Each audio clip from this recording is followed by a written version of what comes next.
Once again, I'm Anne Marie Awad. I'm the editorial director here at the Institute for Independent Journalists. Our mission is the financial and emotional sustainability of freelancers of color, and we're so glad you're here. I want to introduce our moderator, Michelle Faust-Ragavan.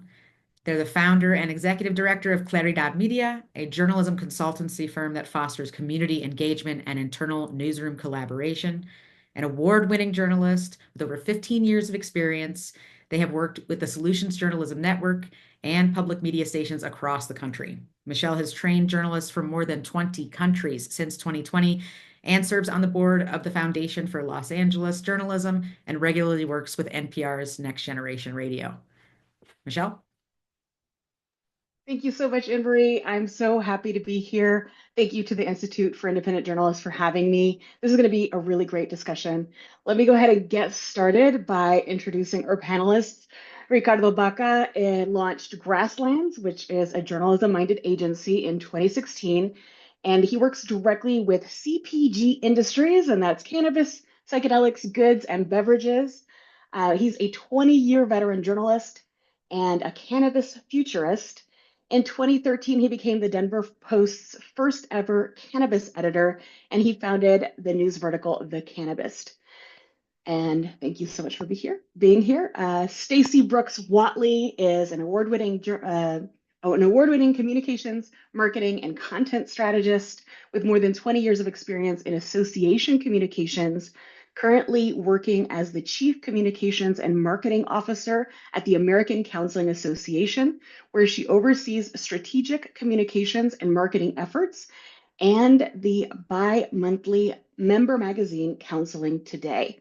Before that, Stacy served as marketing and communications director at the American Psychological Society, where she was the editor-in-chief of The Psychologist magazine.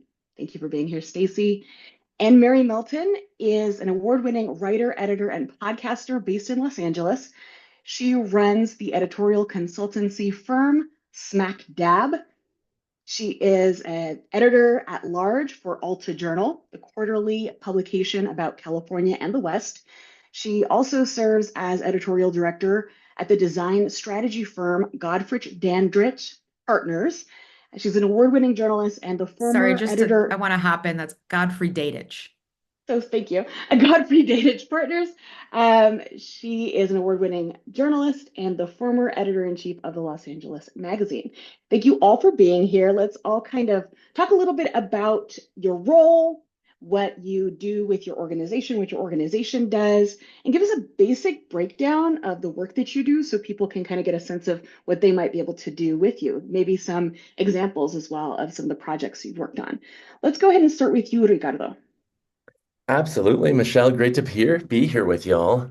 My role is the founder and CEO of Grasslands, and as mentioned, we do work across CPG, so food, beverage, beauty, nutraceuticals. We also work across cannabis and psychedelics, so some emerging markets, some smaller markets that are growing into the mainstream.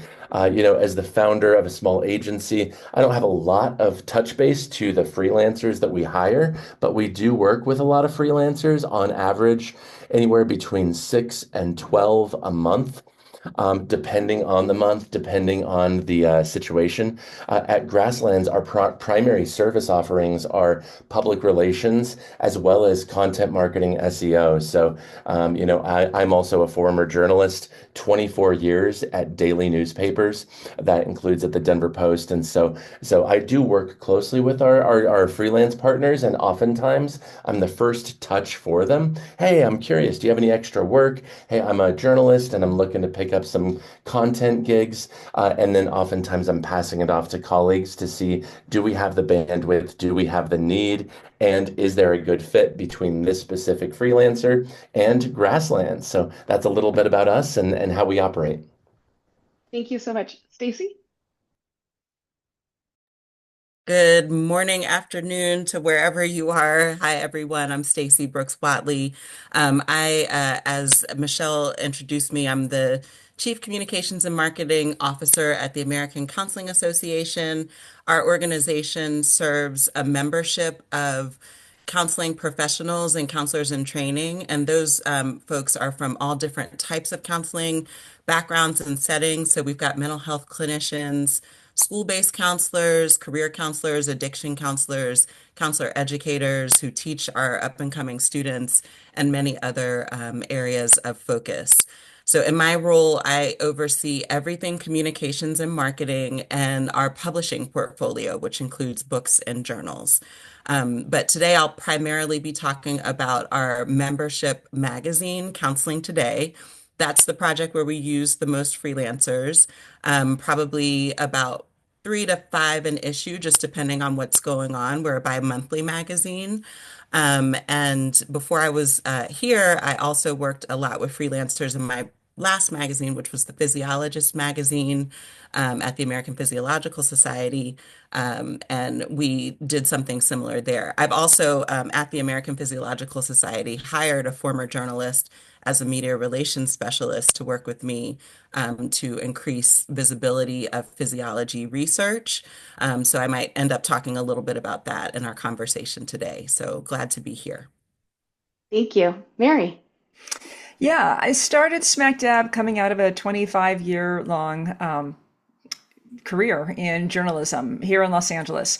And over those 25 years, I really only worked for 3 places. I worked for the LA Weekly, where I launched my career when alternative newspapers were the launching pads for so many journalists of my generation in particular. Were really foundational places that you learn the ins and outs of it rather than going to grad school.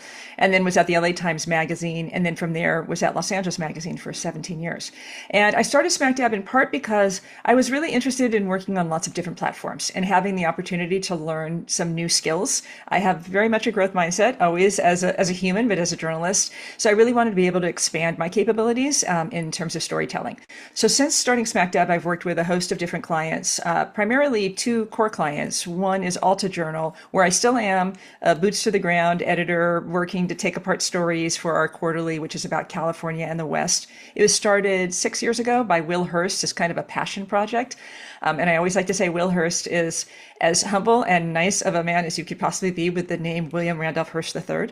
And this is his side hustle. This journal, we're not affiliated with Hearst Publications. And it's just been a great way for me to keep my toe in the water and still work with journalists, freelancers.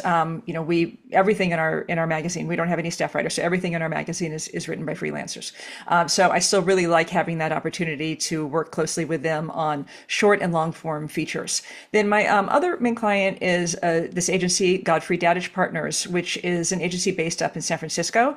And we do much more broadly speaking, and I know we're going to dig into this during this talk, this idea of what we call like the new editorial, like what this journalism adjacent storytelling. So that could be a video that we create for Nike about sustainability that Billie Eilish narrates, that I wrote a script for, which I never could have imagined in a million years when I was a journalist at Los Angeles Magazine. I'd one day be writing a script for Billie Eilish about sustainability, but it had nothing to do with Nike, and Nike wasn't even mentioned in the video. It was just something important and core to their mission. Or working very closely with Microsoft to create a digital publication, which we did a few years ago, about the future of work, which has now grown into a podcast that I produce for them. So it's really across all kinds of platforms and working with companies, in particular, media companies, nonprofits, big tech companies, to create stories that are really pertinent to their mission, but that are not at all necessarily about themselves. They just want to tell stories that are core to their audience and that they can bring their thought leadership muscle into to help continue the conversation around these topics at a time when a lot of publications, which I know we'll dig into, are flailing or having a really hard time staffing up to be able to tell these stories. Mary, you mentioned this growth mindset, and I think it's really important for the conversation that we're having right now. So what advice for folks who want to have that growth mindset and get into this type of work do you have for journalists who are interested in this, especially those who are worried that it's going to take them away from traditional journalism, or it might create a potential conflict of interest? That's a question for all of us, but I'll start with you, Mary. Yeah, I mean, that's a multi-part question, really, because there's so many parts of that to discuss. First off, like having that growth mindset, I think it's just really healthy to always be thinking, and I propose this for anyone. Like if you're not still learning in the job that you're doing, and it's really, a gift to be able to still be learning in whatever you're doing. But I think it's really important for you, just as a human being, to always feel like, am I broadening my capabilities? Am I limiting myself to how I think I can tell stories on only certain platforms? Because I really have found that journalists in particular, and I always end up, whenever I say this to someone who I'm talking to, like, I always feel like I end up sounding like Liam Neeson in Taken, but like, we have a unique set of skills that are really applicable to an incredibly broad, platforms of storytelling. So the thinking of, well, I just know how to interview people, and I know how to, I know how to write stories. Well, then that probably means that you know how to talk to almost anyone, and you are pretty fearless, and you can knock on almost any door. Because it's really tough to sometimes break, right? We know this from experience. Like, it's tough to get people to open up. Communication skills are actually, even in a world that is, becoming dominated by AI, like, communication skills are still really crucial. And anytime I talk to anyone in any type of, networking position, we had a head of LinkedIn on our podcast on Work Lab. And he said, like, seriously, the number one skill still is communication that people are looking for, because communication is really, really difficult. So I think it's just getting into that mindset that I have these skills. I just need to think more broadly about how I can apply them, and what does that look like? And how can I think of maybe being able to keep my toes, like I said, in the water of this thing that I really love doing, forming a relationship with a publication, with a website, with some subject that you really, really like, that you can become an expert in or can become known for, but also be doing this other journalism adjacent work that is going to be able to give you the ability to learn how to write a script for a video, or to learn how to tell. I very much feel like it is just as hard to write effective Instagram stories in 7 slides as it is to write a 7,000 word long form story.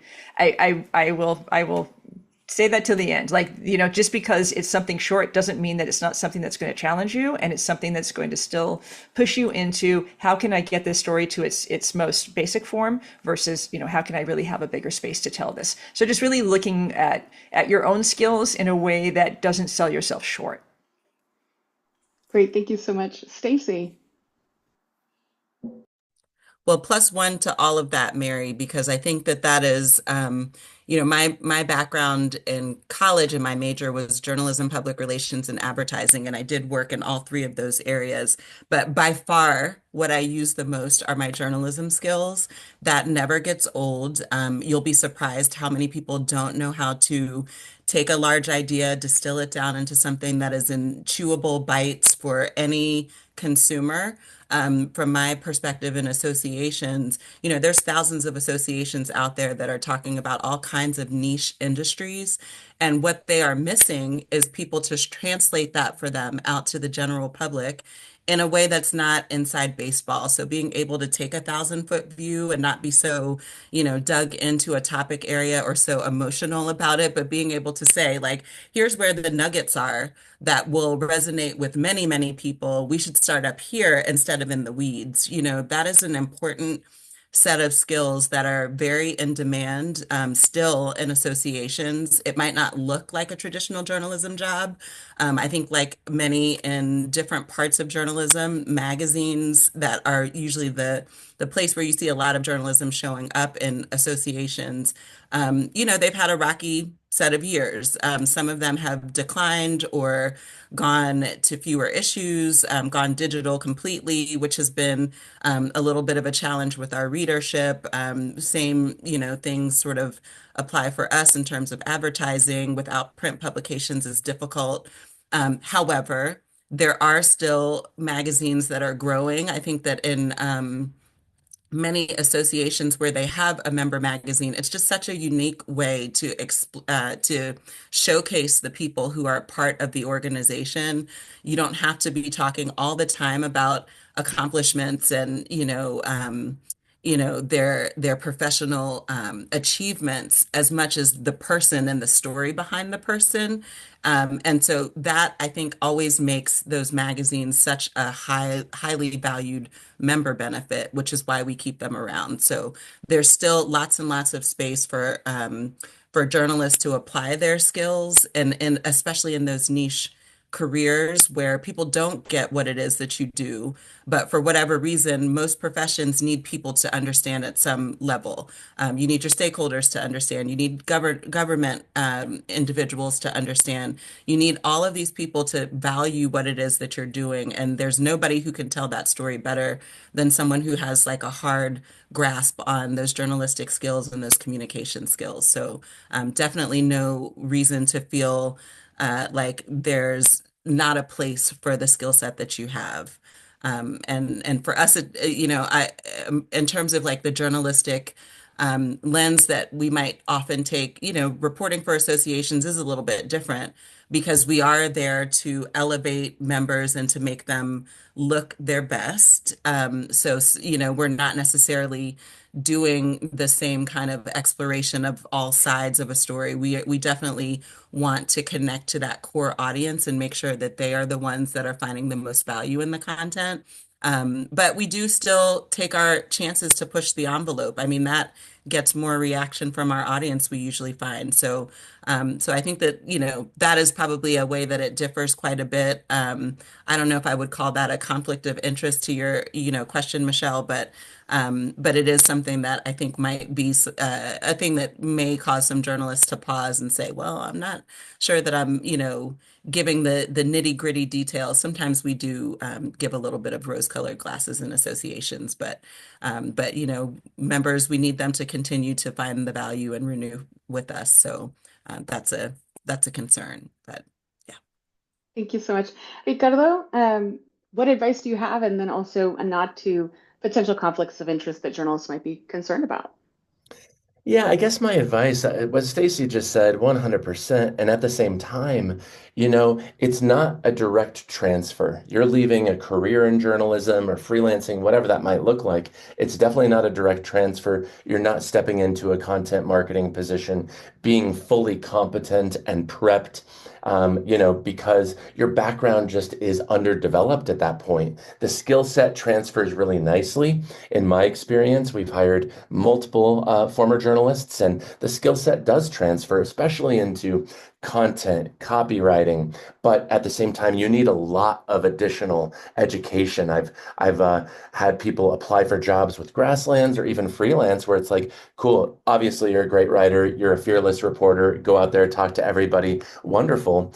And you probably need to go out and get a certificate, maybe take some courses, read some books, listen to some podcasts, because marketing is its own beast. And it's very wildly different when you're moving from serving the reader. 13 years at the Denver Post, I was writing for that reader, the average Coloradan, all of that kind of stuff, to writing for a target audience with a specific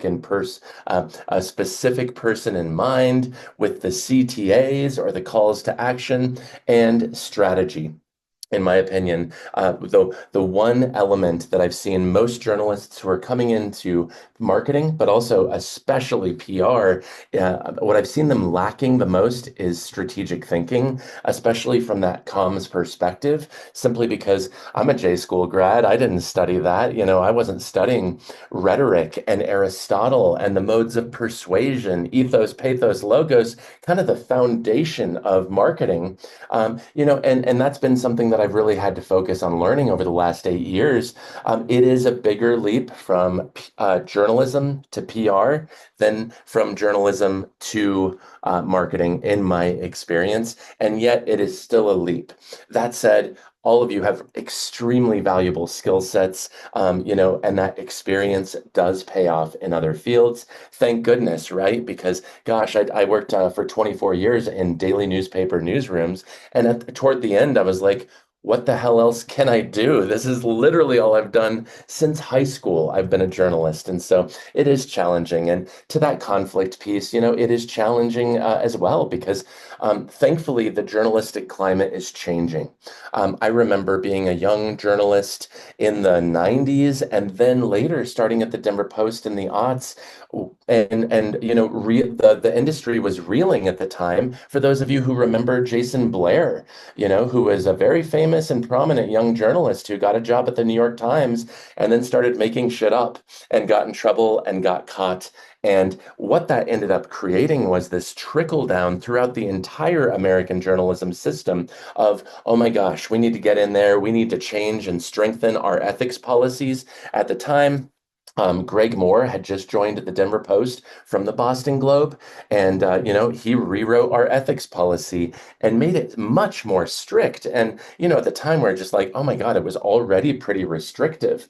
And yet, of course, that's what we were dealing with. And now what we're seeing is the loosening of these ethics policies because journalism is where it's at. And I talk to a lot of folks who work for dailies and weeklies. They have full-time jobs, and yet they have freedom to go out and freelance elsewhere, including for marketing clients, which is nothing that ever happened anywhere near that in my 24-year career at daily newspapers. So we are seeing this loosening, the restrictions being lifted, and the ethics policies and those kinds of considerations being lifted as well, which I think is a good thing because, of course, we need to protect the sanctity of journalism. We absolutely need to do that, but there's also nothing to be said. We're trained journalists. We can write this story and cover a beat and recognize if we're covering that beat, we probably shouldn't be writing marketing materials around that beat, especially for people that we might be in a position of having to cover down the road. So ever-changing environment, and it's fascinating, but also I'm here for it. Thank you so much, Ricardo. You kind of touched on my next question, and I'll start with you, Mary. What are the biggest differences for freelancers who are coming to do this type of work compared to traditional journalistic work, and particularly that difference of writing for a client as opposed to writing for an audience that Ricardo was talking about? Yeah, we still put them to the same, I guess, encourage them to reach that same high bar in terms of the depth of their questions and the thoughtfulness with which they approach the writing. And so that's all right the same. Like the bar still is really high. And what I find really delightful and wonderful is like our clients are so like pleased with the I cannot tell you how many times clients are like, oh my God, this is so good.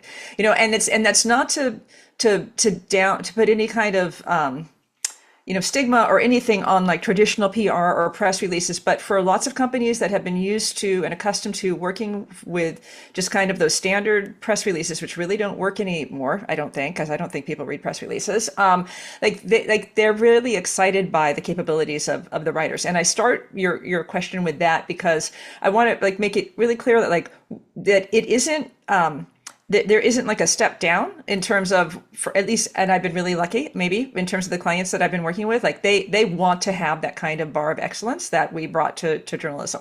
All of that said, like it's, as Ricardo said, like it's a different audience that you're serving. You're not only like thinking first about like who is this audience, but you're really thinking about the client.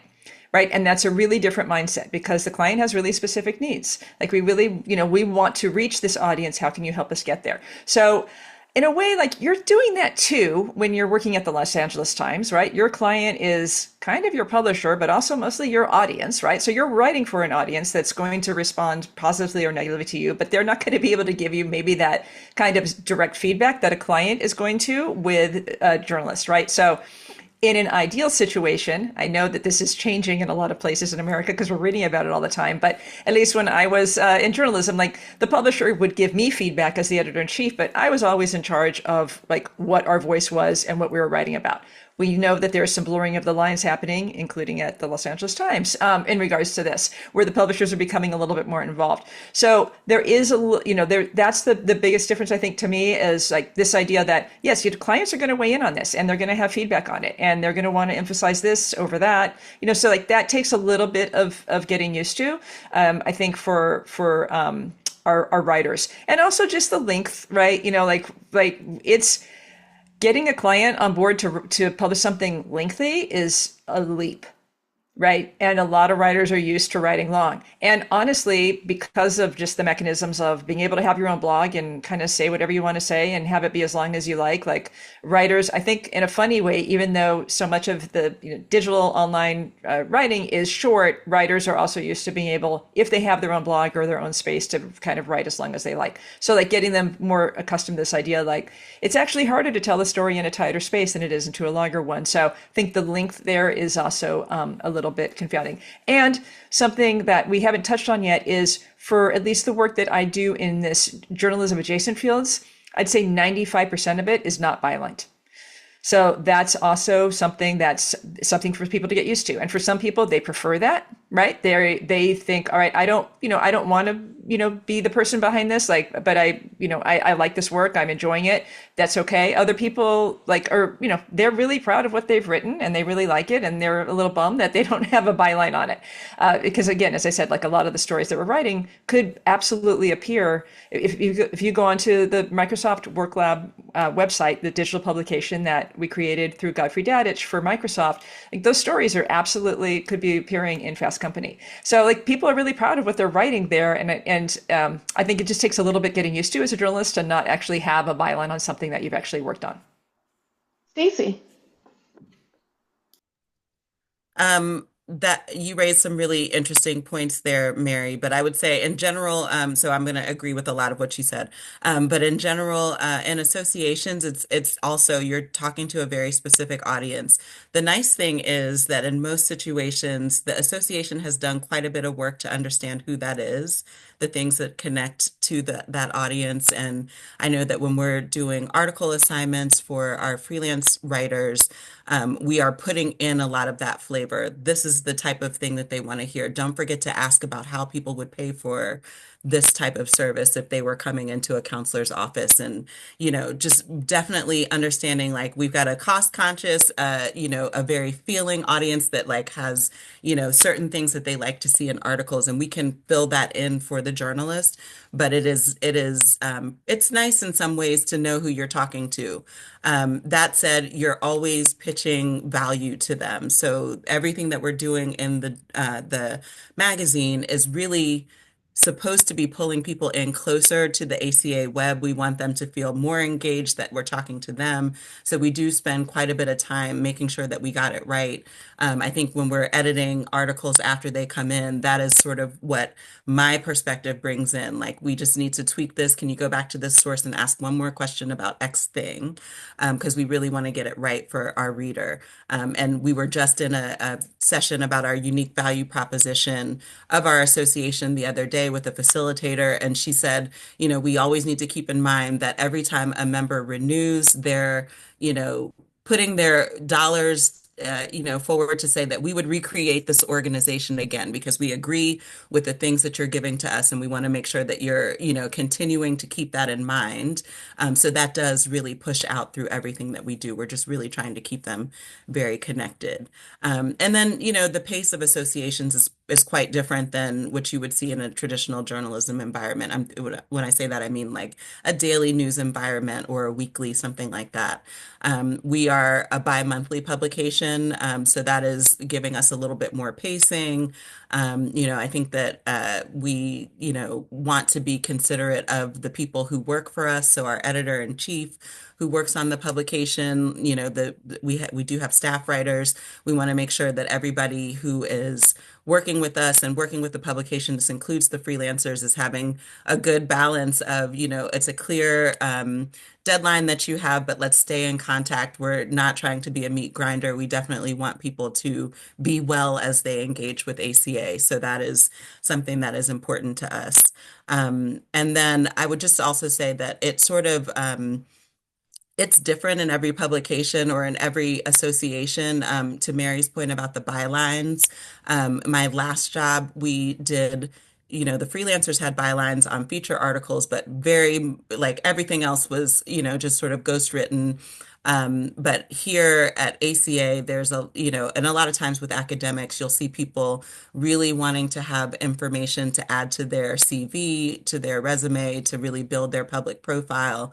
So there's much more emphasis on, especially for the counselors who are writing for us, as they do from time to time, for them to have bylines. And then our staff writers, by association with that, I've been at ACA for almost 2 years. So I walked into an environment where everybody was getting a byline on everything. And that does sort of, detract sometimes if we have turnover, if we have people who, the reader doesn't understand how they affiliate with the organization.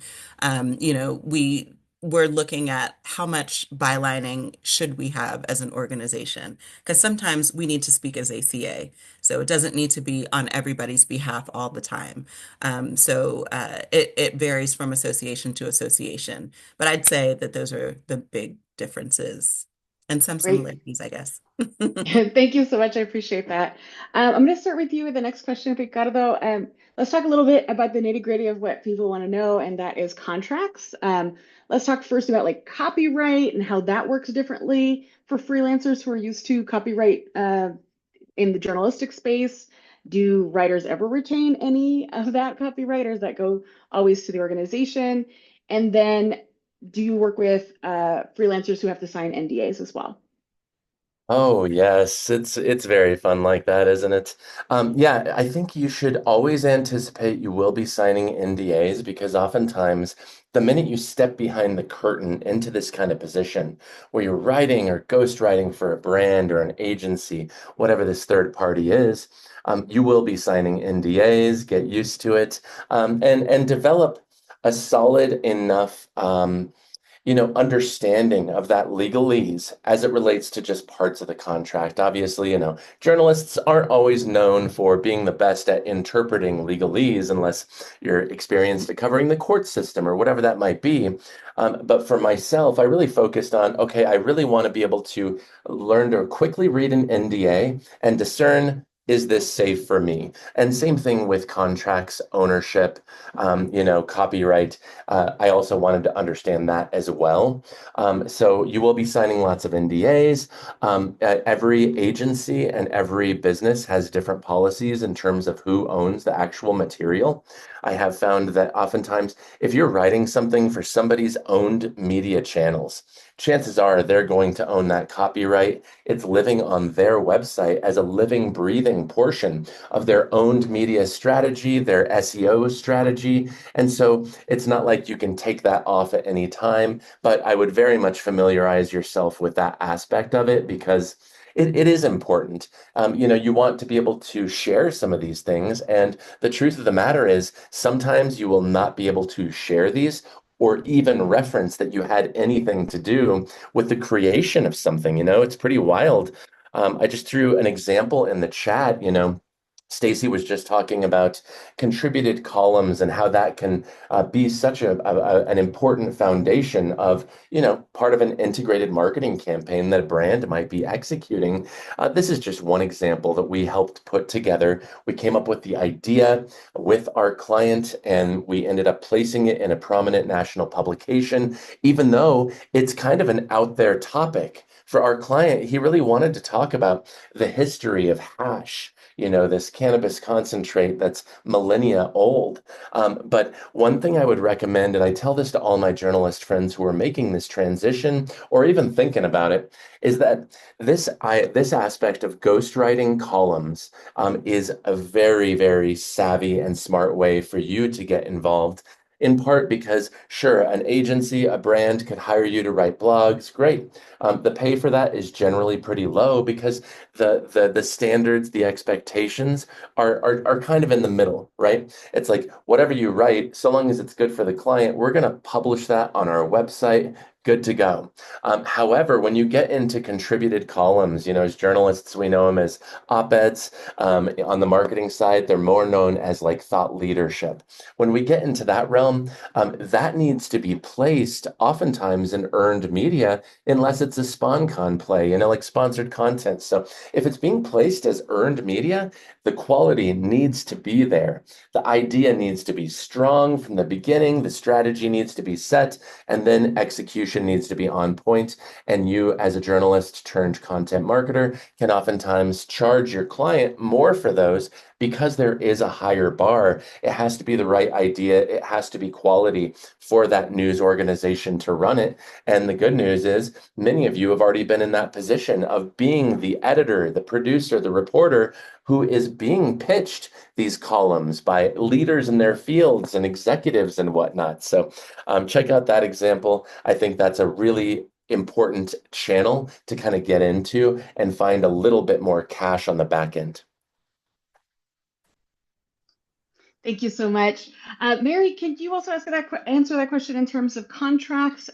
We are running a little bit short on time, so I want to keep that brief. And then maybe while you're talking about contracts, if you could talk about if your contracts are usually longer term or shorter term.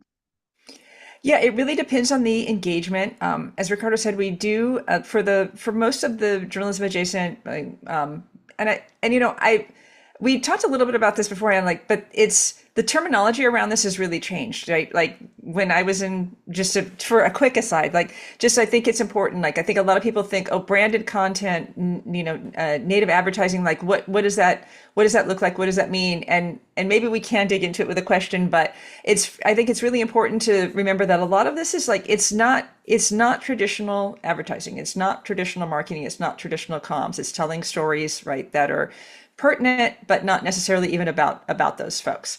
That said, like there are usually like NDAs involved with this kind of work because you're going to get to see under the hood of companies, and you're going to get to hear about things that are coming out that are not public yet. And we're working often with really big companies, right? So like we have to do that. I have not had a writer yet who has said no to that. I've absolutely had writers, and I think Stacey, that you hit on this a little bit, who very rightly would say like, no, I shouldn't do that because I think I'm going to be reporting on that kind of thing in the future, or I may need to, go to that place as a source again. So just being really honest with whoever may be approaching you, or whoever you approach with like what your own boundaries are, because there is usually like some kind of an NDA, and that it sounds like so much more heavy than it really is, but it's just more like we're going to be sharing things with you about this company that we can't. And in terms of the terms of and lengths of, it just really depends on the engagement.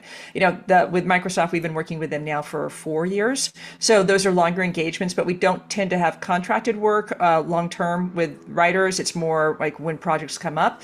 But we have a kind of a stable of freelancers who we use and we add to all the time, who we go to. And there are writers who I'm working with there. And many of them are the same writers I'm working with at Alta Journal on traditional journalism stories. So, I have writers who are in both worlds all the time. Thank you so much. Stacy, what do contracts look like? Have you had them do NDAs, and are they longer or shorter term? Our contracts are, we have a copyright transfer. So we do ask people to have us, to sign over the copyright so we own the end product. But we don't often do NDA related, stories. It's just, not so much in our field, or in our magazine coverage, really. So it's just not coming up there. There may be other places within the association where that's happening, but not so much with our freelancers. And we're usually doing shorter term connections with journalists. We are a 6-month, 6-issue magazine. However, we definitely are always keeping our eyes peeled for people who really knock it out of the park. We are trying to keep people who really get the way that we like to have things reported in our Rolodex, and keep them, plugged into our story ideas, and really making sure that we can keep people writing great articles for us if they really get us right off the bat. Thank you so much. Now, I know everyone in the audience is wondering, okay, well, what does this mean in terms of pay? Ricardo, you mentioned that the pay is better. So maybe you could talk a little bit about what freelancers should think about when they're determining the work of their work. And also like the rates typically, are they negotiable? How are people usually paid? Is it advanced, hourly, project work? Do you Yes. do kill fees? People want to know these things. These are Well, real important. welcome to marketing, where it's a wildly different world. Yeah, a couple short, quick hits. I've found that most people coming out of journalism and going to any field have a hard time determining the worth of their work, oftentimes because we're coming from really challenging environments where, in many ways, we've been beaten down and taught to devalue our work. So, time to do that power pose and recognize that what you offer to organizations is tremendous. And of course, at the same time, we're living in an age of AI. So what you have is very valuable, and you become more valuable the more educated you are, the more experienced you are in content marketing, in ghostwriting, in PR. So Certainly that can be a tough one. I know I really struggled with it when I got out there. Everything is negotiable. Always. That doesn't mean that you'll have negotiating room, but the important lesson to learn in business, and that was a tough one for me to learn as well. In terms of rates, it really is all over the place, and I'm sure even those of us on this panel are wildly different. At our agency, for a blog, we might pay between 75 and 125, but we're trying to load that person up with a number of blogs so they can knock them out. Note, these do not require sourcing or interviews, so ideally they take a little bit less time. I've been told by veteran journalists, it's like, oh, this is great money for me because I can knock this out in 60 minutes and 90 minutes. So, um, for those thought leadership columns that we do pay more, oftentimes around 200 to 400, depending on how much sourcing, how much research, how much interviews they actually took. And then, once you get into higher priced marketing items, then you're in a place to command more cash, of course. And so, generally public relations is a higher priced item than a lot of content, especially because AI cannot go out and thoughtfully and strategically pitch a journalist yet. Fingers crossed, that's still a ways out. But if you have that expertise and that desire to be a talented PR professional using that journalistic background and also growing into a public relations strategic professional, then there are greater opportunities for earning. Thank you so much. For the folks in the audience, we're seeing lots of Q&A coming in. Make sure you're putting your questions in there. Stacy, let's talk about money. Yes, so we create our rates based on $1 a word, and we pay upon completion. So we do have word counts that we aim for our feature articles. So those are, sometimes it's a flat fee, but it's based on, what we're asking for in terms of the length of those articles. And we're budgeted, and so we are trying to sort of stick closely to that amount. But if there's something like, somebody did reporting and we ask them, sort of go back and say, like, this could be a sidebar. There's like a section of this article that could be a sidebar. Can you rework it and add a little bit to it? Then that might be something where we would say, okay, let's look at, what we're charging and make sure that things are working within what we've said. It's not taking you too far away from, you still have the time and flexibility to get it done. And, if we need to add a little bit more to cover an extra thing that we've added on, we definitely will do that. And then the other thing that I haven't really talked about so much is that we do also sometimes get sponsored content requests from our advertisers. So in that, we would be working with a content marketer, and we kind of have a set rate for the length or space of the sponsored content in the magazine. So that is usually factored into the price that we charge the person who's placing that sponsored content, and we use that money to pay a content marketer to write some of that content for us. So that, depending, could be 1,000 to, $2,500, just depending on what it is and how much work needs to be done. And then we also, I didn't mention this because it's a little bit tangential, but the other freelance that I work with are communicators for media relations and content development. Some of them are former journalists who've worked with me for quite some time, and they will contribute sometimes content for the magazine, but we usually are doing sort of media relations on the side, and that work is done on retainer. And that pricing just depends on, sort of how the company that we're working with or the individual that we're working with prices their services, and then what we have available in our budget. So we do negotiate on that just depending on what the situation is. Great, thank you so much. Mary, talk to a little bit about what you're paying freelancers, and also if you could mention kill fees. Do they exist? Yeah, sure. For Alta Journal, we are traditional quarterly journalism publication, right? And we have high ambitions with that. So with the stories there, we pay $1.50 to $2 a word, which is a very competitive rate right now in print journalism.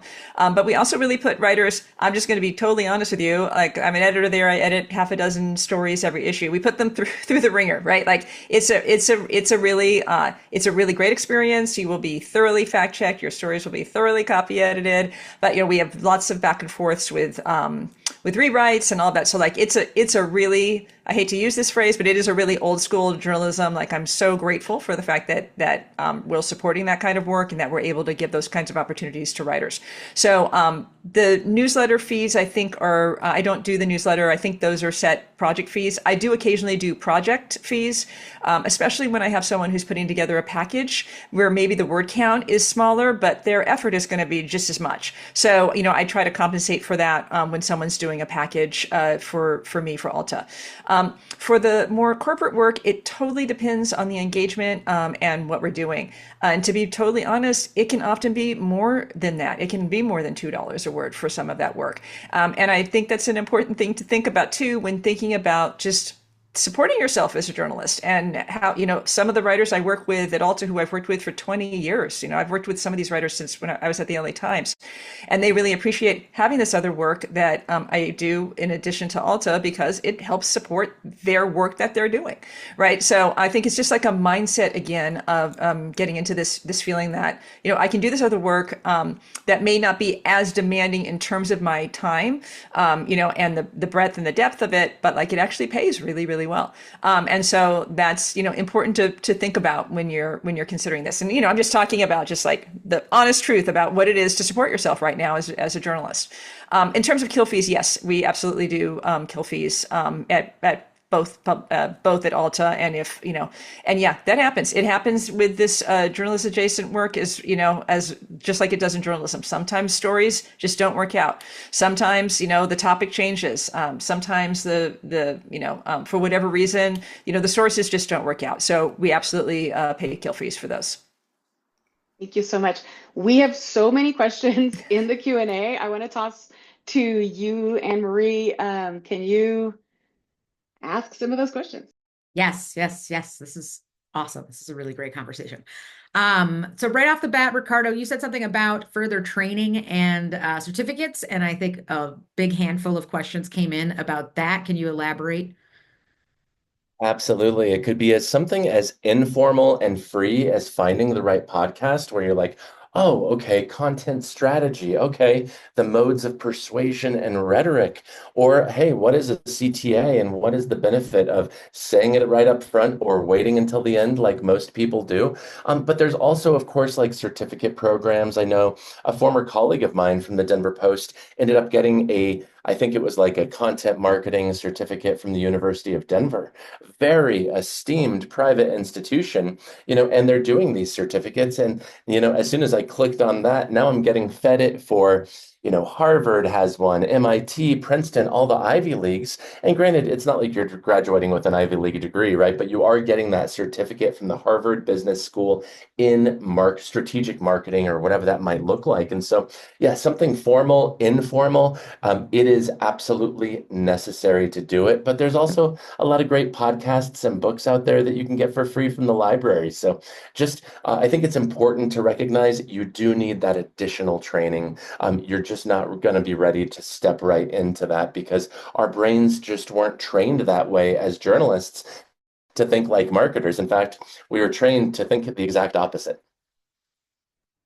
I want to follow up a little bit and just like any particular blogs, podcasts, stuff like that, books that you mentioned that are favorites of yours, if you could share those maybe in the chat with folks. Absolutely, A lot of people absolutely. want to see specifics. We're all about the specifics. Speaking of specifics, a number of people have also asked, how do they get in front of folks like you? One person mentioned, finding this work seems hard because unlike journalism, there's not necessarily open pitch calls that people can respond to. So what is the best way for somebody who is making this pivot or trying to pick up this kind of work to market themselves to people who are hiring, such as yourselves, to structure their resumes or their websites, or where should they be where you are also? I want to go to you first, Mary.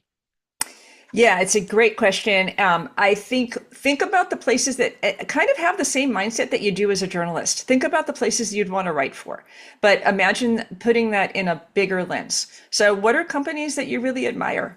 I bet you a lot of those companies at this point in 2024 have blogs, have in and if they haven't built, are in the process of building an actual editorial department. You're seeing this across LinkedIn all the time, and the language is a little different all the time on how it's phrased.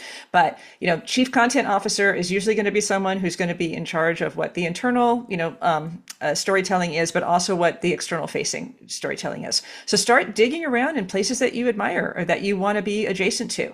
And it's something I want to hit on because I think it's really important, and I think Ricardo is just brilliant for doing this, is like he has a really specific niche, right? And he does other things too, but like he identified a niche. I always encourage writers to do this. And I think writers often feel like, well, then I'm going to get pinned in by that niche. That is, I'm telling you, that's not true. But being known to be good at something or to know a lot about a particular topic, I have 20 writers probably who I know I could give anything to as a general assignment, but I also know they have specialties in certain things. So if I have an assignment that's about that specialty, they will be the first person that I think of. You can fall into a niche sometimes and not even intentionally do that, become known for something that you write about. This happened to me with a story I wrote about televised police pursuits in Los Angeles Magazine a long time ago. I ended up doing this story on 4 tours in 7 cities for Pop-Up Magazine, when Pop-Up Magazine was a thing. If someone in the audience was a producer at the New Yorker, saw that, called me after that and said, hey, I want you to help me do a documentary for the New Yorker about televised police pursuits. And I'll share a link to that in the chat.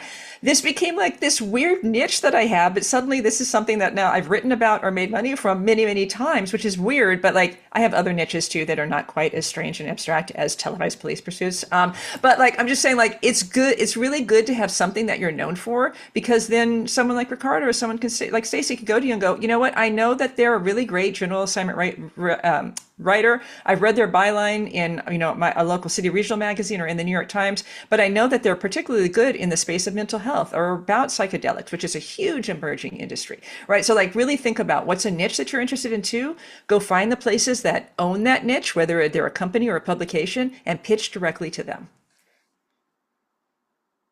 And you can almost always find the person. It's really not that hard. You're a journalist, like you know how to do. You can probably find the person who you can go to who runs whatever, what that blog is, or like it's you usually can do that. Or find people who are adjacent to it within your LinkedIn network. Really use your LinkedIn network for that. As also a way to find the right person to go pitch yourself to. Yeah, I would also say you can often get a free premium use of LinkedIn for journalists if you're part of the LinkedIn for Journalists community and do some of their webinars. And that'll help you find even more people if you're not as aware of how to do searches on LinkedIn. Stacey? Yeah, and I would just add to all of that.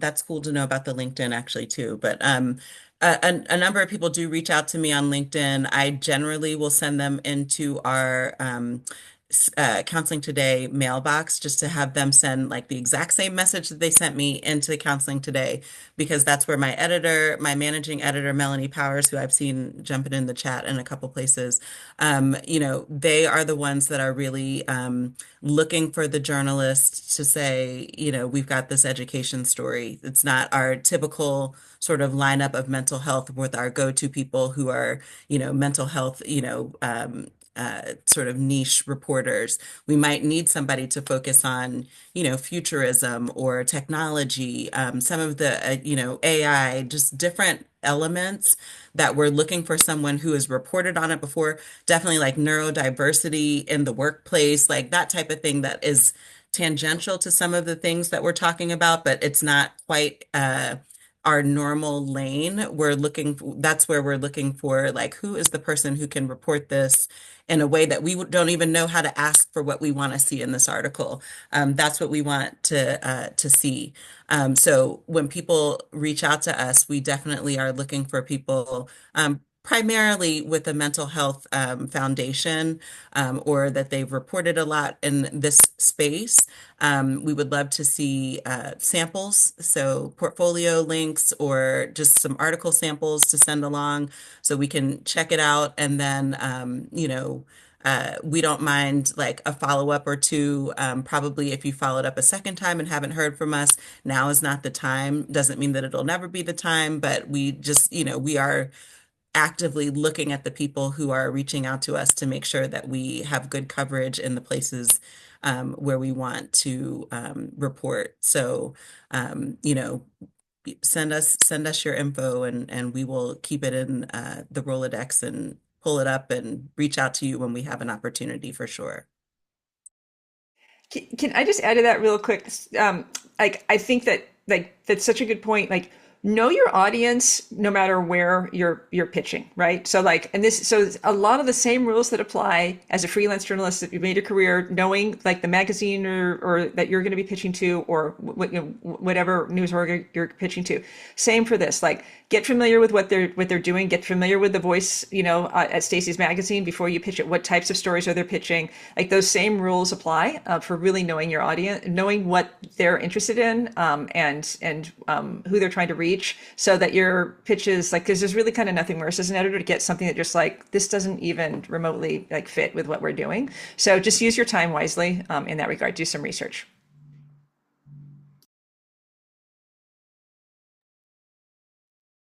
And then Ricardo, I want to give you a chance to answer this and just follow up with some of this. Some folks have asked about marketing yourself this way. So like how, if you only have journalism clips in your portfolio, how do you stick out to somebody that's sort of on your side of the equation? Yeah, marketing yourself, journalism is so all-encompassing that oftentimes we as journalists almost define ourselves entirely, holistically by our career path, right? And then when you start thinking about doing somebody else, it really messes with your head. But, I would pay attention to your most pressing owned media channels. So that includes, of course, social. Is that LinkedIn bio up to date? And does it accurately communicate who you are today? What you do today, what you want to be doing tomorrow, but same with some secondary like Instagram. Sometimes I'll peep potential freelancers Instagram. Most often it's LinkedIn.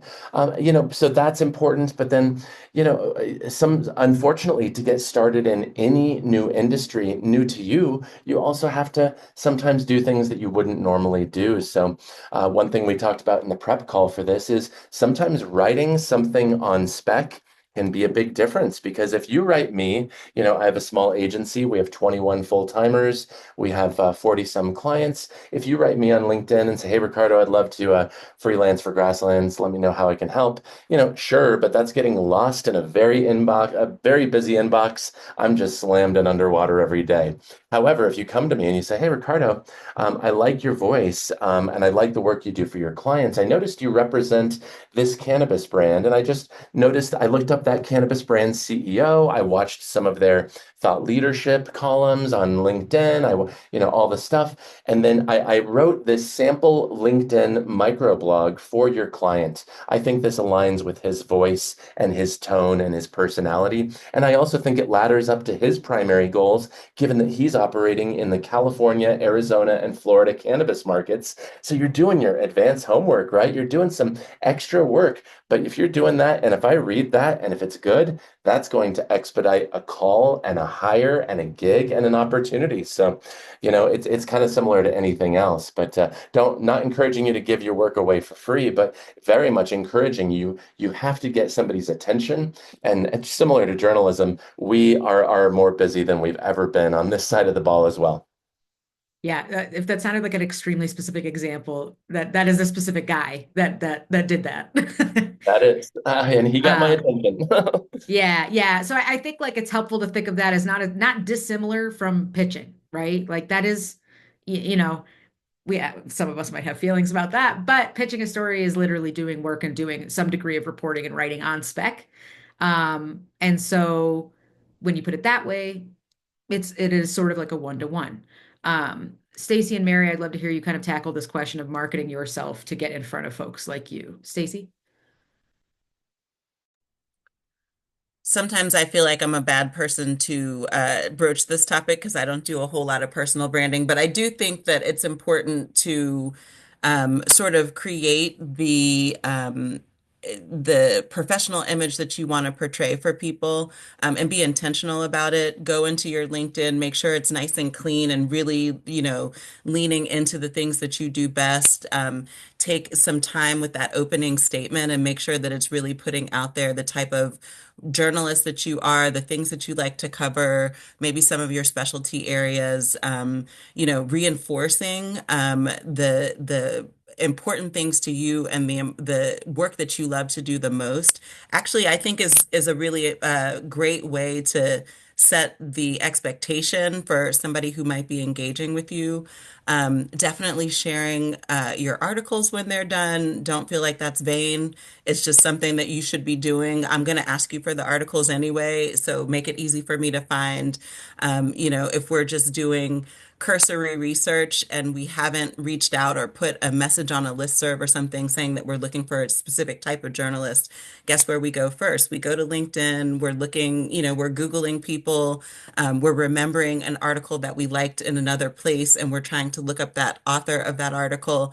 So anything that you can do to reinforce, yeah, I'm the person who is, leaning into mental health. I've got specific questions that I'm exploring. I might have a blog on the side where I'm talking about why I care about these things and my personal experiences that help me do a deeper exploration of a given topic. I think none of those things are going to do a disservice to you as you're going out there and trying to make a name for yourself and just sort of put your stake in the ground for the type of content you like to cover. Thank you so much. One of the questions that came in, I think we were talking a lot about the written word because you have to write everything that you say, whether it be video or audio. But I think some folks who work in audio journalism or visual journalism are concerned about, okay, well, how is this different if you're pitching for work that they would do for a podcast or like the video you mentioned, Mary? Yeah, and maybe to build on Ricardo's point, like I think you can still really think about how your storytelling can reach all these different platforms, right?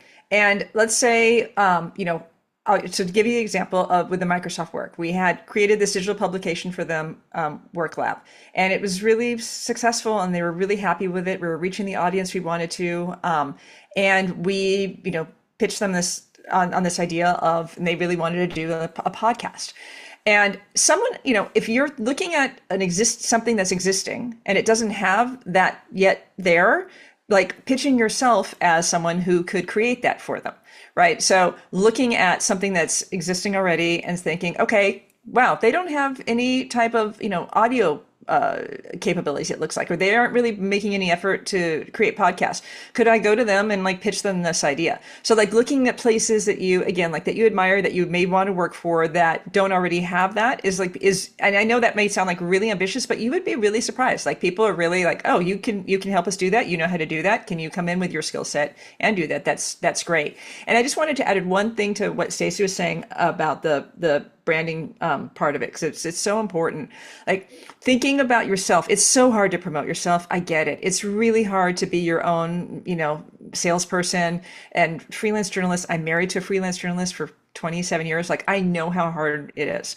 You are your own everything, but really taking a step back maybe and thinking about what are your own values, like going deep into yourself of like who you want to be, like what's the voice and person that you want to project, and like what are the areas that are really important to you, and then developing an editorial voice around that. You probably already have that editorial voice, but the public and the people who are hiring may not know that. So that's why I was getting at that niche thing. Like, I don't think it's going to constrict you by having some areas which you're really known for and that you have a really strong editorial voice in, and that are fueled and powered by your passions ultimately, hopefully, and align with your values. So really go into 2025 thinking like, what's really important to me? How can I bring my skill set to places that and subjects that are meaningful to me, and also make some money hopefully by doing it. But you have to kind of go backwards a little bit and really think about foundationally at this point in your career, whether you're beginning or whether you're starting a new chapter, like what's really important to me and how can I make a difference in that space, and maybe do some things that are fun and challenging to me at the same time, and making sure that that voice is known on LinkedIn. And it's so easy now compared to when like all of us were starting in this business. It's so easy now to have a public face and a public voice with these platforms, and and to not really have to spend any money on it, which is extraordinary. Yeah. I would I'm just, sorry. I want to pop oh, in really quick. I know yep. Ricardo has to go. Oh, okay. So I just wanted to give him a chance to say goodbye. And then I think we're going to start to wrap up. Outstanding. Thank you so much, Anne Marie. Thank you, everybody. I hope it's helpful. I'm available on LinkedIn, pretty active over there. And just want to thank it, y'all, the panelists. Y'all have such tremendous backgrounds and valuable expertise.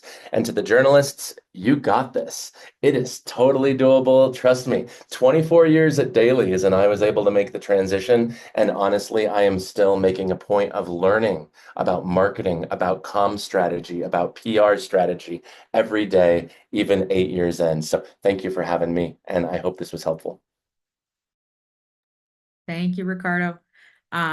Stacey, I want to give a chance to, I think I had just cut you off, but Yeah, no, I was just going to add just on the branding conversation, don't forget that from a content marketing side too, people are looking for influencers. I know that this might feel a little far afield, but if you really are in a niche, you're talking about it all the time, you're bringing your interesting point of view to it, you actually might be very well positioned to take a message forward on behalf of a person, of a company, just as the person that you are. So I would just, give that as another reason to think about personal brand and really leaning into the things that you're interested in. Because some people are just going to reach out to you. I know a lot of associations are starting to go, who are our influencers and how can we work with them in a way to amplify our messages as well? yeah, I mean, that goes back to that question about video as well, a mysterious medium to me. Also to Mary's point, I agree. Pitch a podcast, pitch a podcast, pitch a podcast. I know I've seen a bunch of people in the chat that I know from the audio world. And I can say that I have bridged this gap by doing podcasts. I have a project out right now for the Knight First Amendment Institute at Columbia University, which is branded work, but it's like the brand of the First Amendment and people who fight for the First Amendment. And so to me, that fits with the other coverage that I do as a journalist that doesn't conflict.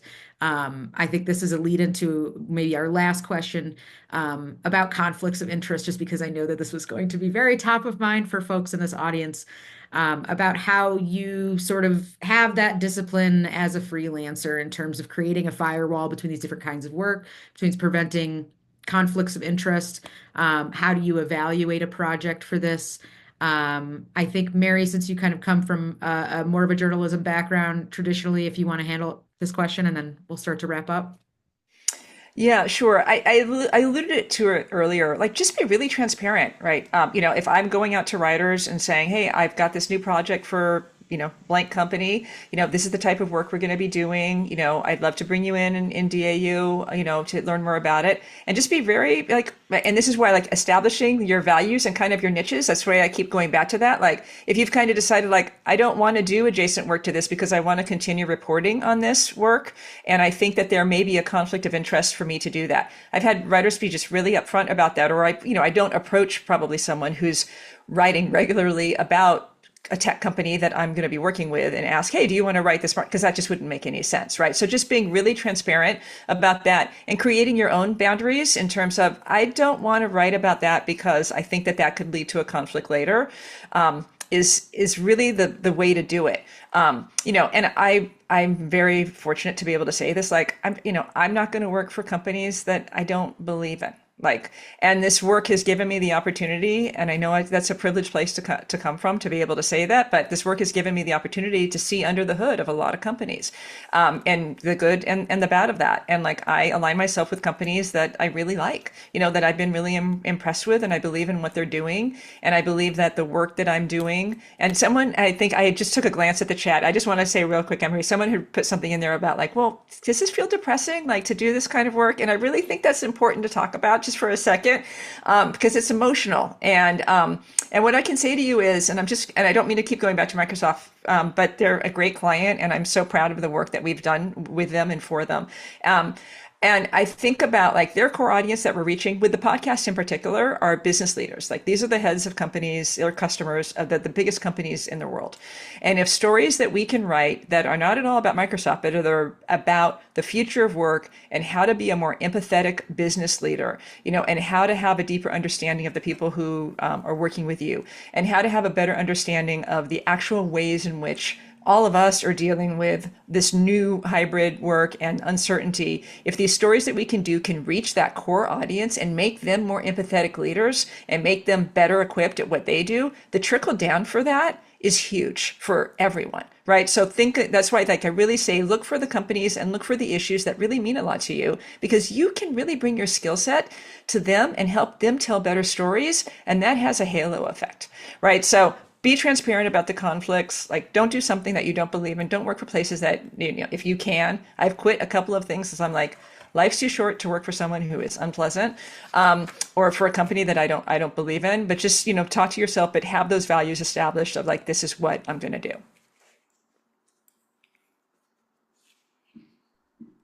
And Stacy, I'll let you have the final word. Well said, Mary. That is the final word for me. Oh, It's thank so you so important. much. Yeah.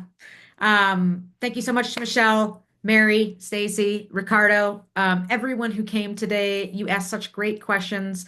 You showed a lot of enthusiasm for this event before even showing up. And so I want to recognize that we do these webinars as a community service. We do them directly in response to the feedback that you give us. So there has been a survey link dropped in the chat a couple times. Please take a minute to just let us know what you thought of today, or if you've come to any other IIJ events this year, if you want to provide us with feedback. We really do try to speak right back to you and program accordingly. So thank you again to our guests. Thank you to our amazing volunteer, Lisa, who has been dropping links and resources in the chat. And everybody have a great weekend and a great holiday season. Thank you. Thank you, IIJ, for doing this important work. Thank you all.